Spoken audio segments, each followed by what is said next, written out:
Markets look set to sell off as Donald Trump imposes the steepest U.S. import levies in a century. Stocks set to wipe out nearly $2 trillion in market value. Taking a plunge as investors react to the sweeping tariffs. Right now, angry heads are prevailing, and right now circumstances are prevailing that send stock prices much lower than where they are right now. I struggle for what the president's game plan is.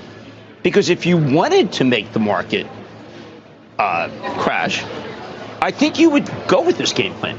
I haven't seen it yet. I guess it's close to panic. This is the biggest policy mistake in 95 years.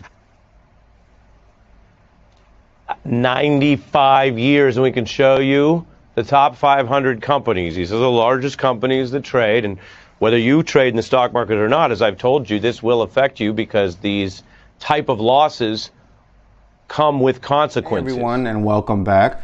Today we are breaking down one of the most debated economic strategies in recent history, President Trump's tariffs, what they are, how they affect the U.S. economy, and why the stock market has taken a major hit. We'll also look what recovery might look like and how this all ties into current events and your wallet.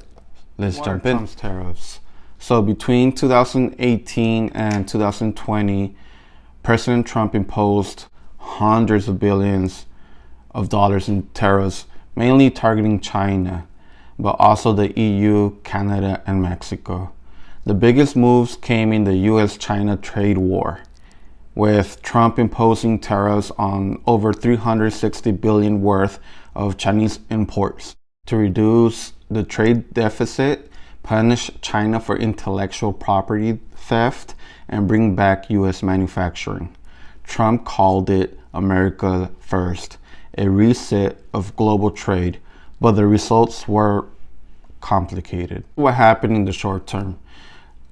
Prices went up. Consumers were paying more for imported goods like washing machines, electronics, and even clothing.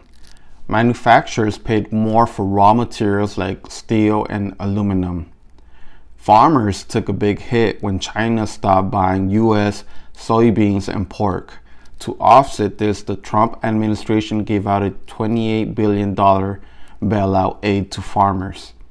Supporters argued that this short-term pain would lead to long-term gain, a fair trade landscape. Critics pointed out that American consumers and businesses were footing the bill, not China. And here's where things stand. Some U.S. manufacturing did increase, especially in steel and select tech sectors, but the overall trade deficit didn't shrink. In fact, it grew. Many companies shifted supply chains not back to the U.S., but to Vietnam, India, and Mexico to avoid Chinese tariffs. Even with a few wins, the global supply chain got messier, and businesses had to absorb higher costs, many of which were passed to consumers. So now let's talk about what's happening right now. After a period of growth, post-COVID, the stock market has taken a sharp downturn, and Trump-era tariffs are part of the story. Here's why. Retaliatory tariffs returned. After the 2024 election cycle, trade tensions flared back up. Countries like China and the EU reimposed tariffs, hitting U.S. exports hard. Uncertainty for global companies. Major U.S. firms like Apple, Caterpillar, and Boeing rely on global trade. With tariffs back on the table, investors pulled back, fearing reduced earnings, higher business costs. Tariffs are, again, raising prices for materials and components. Companies are warning of profit margin pressure in 2025. Federal Reserve tightening. To combat inflation, some of it is driven by tariffs. The Fed has kept rates high. That makes borrowing more expensive and adds pressure to markets.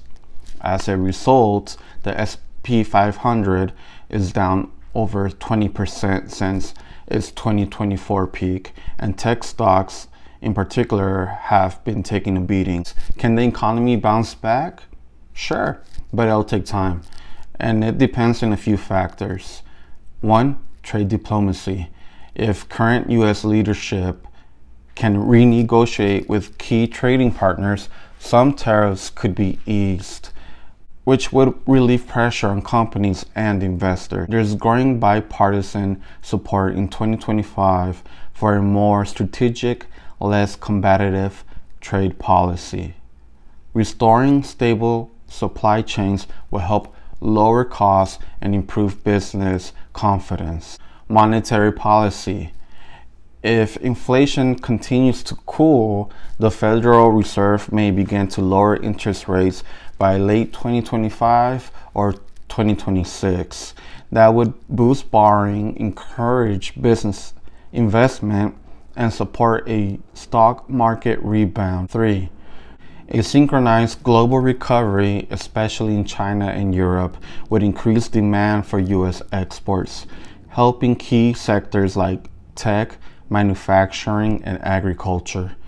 Domestic investment. Meanwhile, government incentives for domestic chip production, energy, and infrastructure could drive long-term growth, but only if they're sustained. So what does this mean for you?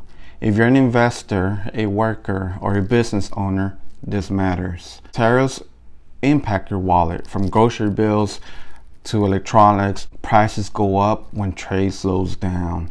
If you have a 401k or stocks, you've probably seen losses this year. But remember, the stock market tends to go up and is cyclical. Recovery is likely, especially with policy shifts. For small businesses, sourcing and pricing are harder than ever, but smart planning and diversification can help ride it out. This isn't the first time the U.S. has weathered a trade storm, and it won't be the last. Trump's tariffs were bold and disruptive. They aimed to rebalance trade and revive U.S. manufacturing. But they came with side effects: higher prices, hurt exporters, and global tensions. In 2025, some of these policies are still echoing through the economy, contributing to stock market volatility and slower growth. The good news: recovery is possible. With smarter trade policy, interest rate adjustment, and international cooperation.